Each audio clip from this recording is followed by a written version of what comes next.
துளசி மாலை வாங்கியாவது பெருமாளுக்கு சாத்தி உங்களுடைய பிரார்த்தனையை சொல்லி சேவிச்சுக்கணும். அப்போ அந்த நாள், அந்த வெள்ளிக்கிழமை பகல் பொழுது தூங்கவே கூடாது, இரவு தூங்கவே கூடாது. அதாவது 10/1/2025 வெள்ளிக்கிழமை தான் முழுமையாக நம்ம கண் விழித்திருந்து மறுநாள் 11/1/2025 சனிக்கிழமை காலையில 8:13க்கு விரதத்தை நம்ம பூர்த்தி செய்து கொள்ளலாம்.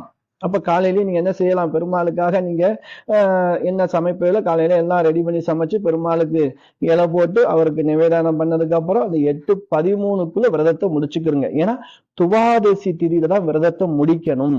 ஏகாதசி திதியில விரதம் ஆரம்பிக்கணும். நல்ல கடுமையா விரதம் இருக்கிறவங்க நீங்க 9ஆம் தேதி மதியம் 12 மணில இருந்து விரதத்தை ஆரம்பிச்சிடலாம்.